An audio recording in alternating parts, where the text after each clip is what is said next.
Between the psychological terror of Ledger's chaotic philosophy, Cesar Romero's campy, mischievous portrayal, Jack Nicholson's theatrical mobster-like energy, Phoenix's visceral descent into madness, Jared Leto's tattooed method-acting gangster vibe, Cameron Monaghan's chaotic but calculating take, and Barry Keoghan's short but breathtaking approach, we will determine which portrayal truly captures the clown prince of crime by dissecting costume design, vocal cadence, and narrative impact, and establishing the definitive hierarchy of Gotham's greatest adversary. This is the ultimate ranking of every live-action Joker.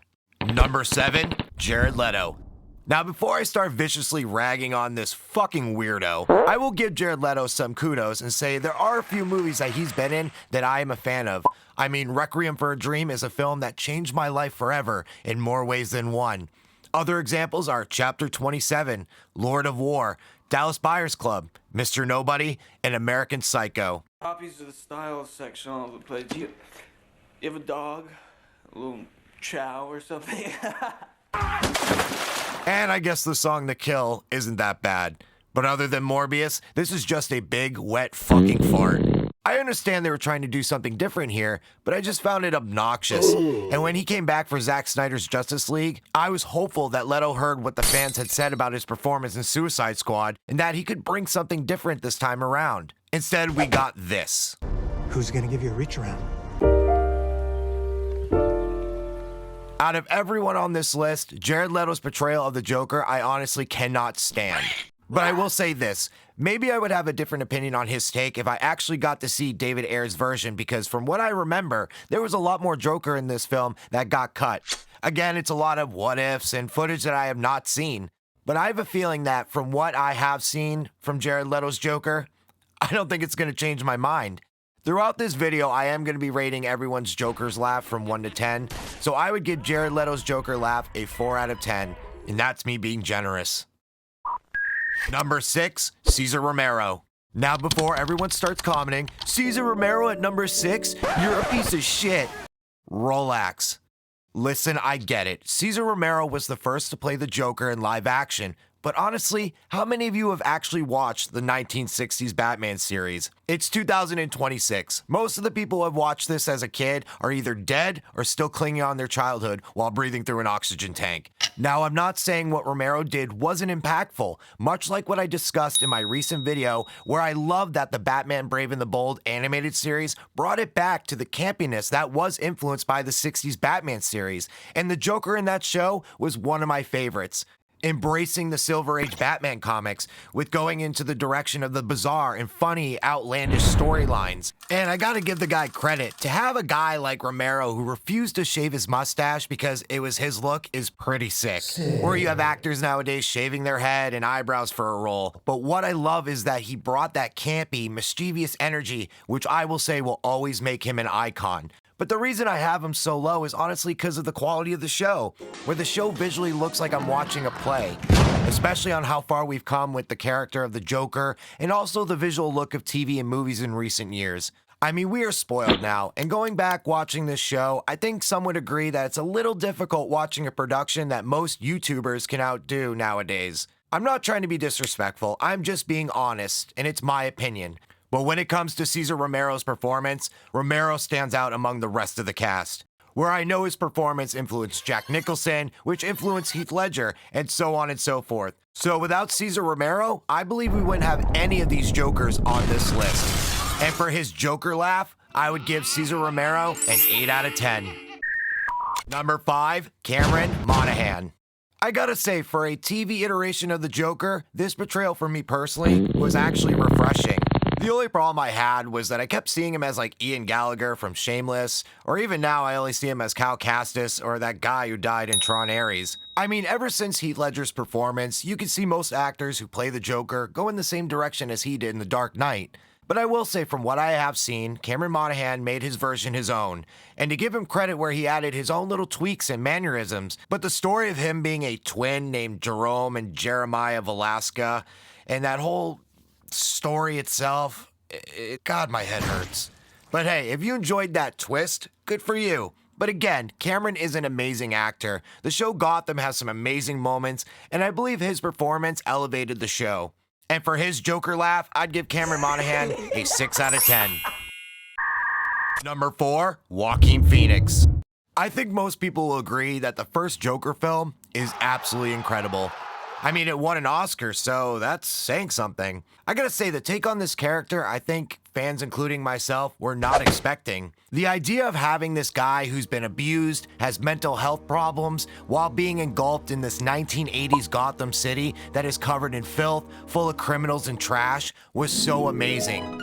And while watching Arthur Fleck constantly being broken down by people was uncomfortable and honestly jaw-dropping to see where that abuse brought him. It really felt like a world that was lived in where how New York was back in the 80s, by this film being inspired by Martin Scorsese's Taxi Driver and The King of Comedy, which are truly dark films. I gotta say, Joaquin Phoenix's performance was absolutely masterful, where he lost so much weight, similar to Christian Bale in The Machinist. It was definitely a bizarre choice to have us, the audience, watch Joaquin Phoenix in his tidy whities dancing around like a fucking moron. I mean, it was highly entertaining. You know, dancing around that little booty while smoking some fucking dots, kid. I don't know what I'm saying. But when it comes to the sequel, I guess I don't hate it. It's definitely not even close to how good the first film was, but I can see why they went into that direction, trying to outdo what the first film achieved. But while watching Fillet a Boob, I just wanted to see more of Harley and Joker doing some crimes. And instead, we got nothing like that. And we also see Harvey Dent become Two-Face for like a split second. But we never see it again because the movie was poorly received and never got a third film. I do appreciate the vast color scheme, cinematography, and honestly the finale being kind of a shock. But what makes Joaquin Phoenix's Joker stand out above most iterations is the costume and makeup. Instead of it being the purple and green color scheme we're used to seeing, they changed it to red, yellow, and green, with the makeup being inspired by traditional circus clown designs and Italian opera clown tear diamonds painted over the eyes as a base. The look was intended to evoke a hobo clown archetype, similar to the classic Emmett Kelly designs, which are often characterized by sadder, more realistic features. Lady Gaga as Harley Quinn wasn't the worst casting. I could see why she was casted since the film was a musical. Plus, having one of the greatest singers of all time in your film, I assume probably helped sell this film to fans. Again, I wish we got more of the clown prince of crime and Harley Quinn blowing up Gotham, instead of finding out Arthur was just trying to have people like him and really didn't want to be the Joker. This film was just a mess in my opinion. But if I were to rank Joaquin Phoenix's Joker laugh, I'd give it a 7.5 out of 10. Number 3, Barry Keoghan. Now, I know we only got to see a small amount of Barry Keoghan's Joker in The Batman, and through a deleted scene, but when that scene was released, I remember being surprised on how much I enjoyed seeing the banter back and forth between Battison's Batman and Barry's Joker, especially it being the very beginning of their yin and yang relationship. I will say the cinematography at times was very blurry and kind of gave me a headache. Obviously, I get it was to hide the full look of Keoghan's Joker and to have the reveal to be surprising and shocking. Wow. It has a lot of similarities to Ledger's Joker with the ripped up mouth, inspired by the 1928 silent film The Man Who Laughs. Matt Reeves aimed for a grounded yet monstrous aesthetic featuring a congenital condition that forces a perpetual horrific smile designed by prosthetics expert Mike Marino. We still don't know who the villain of the Batman Part 2 is. Matt Reeves did post about Hugo Strange on X, if I remember correctly, but then he immediately deleted it. So there are some rumors he might be the big bad, but I do hope we get to see Barry's Joker more in Part 2. But ranking Barry Keoghan's Joker laugh, I'm gonna give it a 4 out of 10. It's kind of annoying if I'm being honest. Number 2, Jack Nicholson. 1989's Batman is still considered one of my favorite Batman films, and Jack Nicholson's Joker portrayal is just as iconic. The way they made Nicholson smile was horrifying as a kid. To create Nicholson's smile, Nick Dunman, who designed and applied the prosthetics, did a regular face cast of Nicholson with a relaxed face and then asked him to do another one while pulling the largest grin he could ever muster. Jack Nicholson's makeup was a 2-hour process done with 355 silicone adhesives. Since Nicholson is allergic to spirit gum, the team had to invent a new skin-safe white formula for Nicholson. The hardest part was arriving at a white that worked on a dark set next to a guy dressed in a black rubber suit. The purple suit is incredible. The art exhibit is one of my favorite scenes. On top of his most iconic lines, I still throw into conversations today. You ever dance with the devil in the pale moonlight? What? I could go on, but I think people will agree that besides Heath Ledger, Jack Nicholson's portrayal as the Joker is the blueprint to how every actor goes about embodying the Joker. I do wish they never killed him off in the first film so that we could have seen him and the Penguin team up and take on Batman. I know Jack Nicholson is like 100 years old, but I think it would be kind of neat to see him come back and play an older, disgruntled Joker. If I were to rate Jack Nicholson's Joker laugh, I'd give it a 9 out of 10.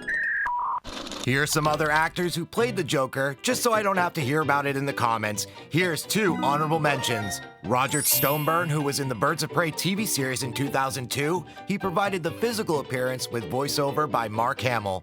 Nathan Dashwood from Batwoman appeared in the final season of the series. And last but not least, number 1, Heath Ledger. I remember when Heath Ledger was announced to play the Joker in Christopher Nolan's The Dark Knight. People freaked the fuck out. The guy from 10 Things I Hate About You? Nah, fuck that. Boy, were we wrong. To this day, his performance is still just as iconic. I mean, you got the opening bank robbery scene, the pencil trick, him improvising the clap in the jail cell, and the scene that every fucking person on the internet has to imitate is, You wanna know how I got these scars? You wanna know how I got these scars? Oh, brother, this guy stinks! every moment Ledger is on screen is perfection, where he makes the character of the Joker his own. Where I gotta be honest, I really don't think we'll ever get such an iconic performance like Heath Ledger's Joker. I feel like it's such an impossible task. And you can't forget to mention the genius vision from Christopher Nolan, where the two just created something magical by finding lightning in a bottle. I mean, the makeup, the purple suit, the prosthetics, and even some of the few little Joker gadgets are just incredible. To this day, I always wondered what we would have gotten with The Dark Knight Rises if Ledger never had passed away, and what that story would have been if Ledger could have topped his performance in that sequel. But I do think it's kind of beautiful that his last big movie performance, I know he was filming The Imaginarium of Dr. Parnassus, which he didn't get to finish, but the fact that his last performance as the Joker is still so popular and influential to fans, and that his performance won him his Oscar as a comic book villain is simply incredible. Even though he's gone, he will always be remembered for his incredible work and a legacy that will never be forgotten. And if I had to rate Heath Ledger's Joker laugh, it's obviously a 10 out of 10. But hey, comment down below and let me know what you guys thought of the ultimate ranking of every live-action Joker. If you agree with my list, please make sure to like this video and subscribe to the channel. But if you disagree with my list, please make sure to comment your list down below.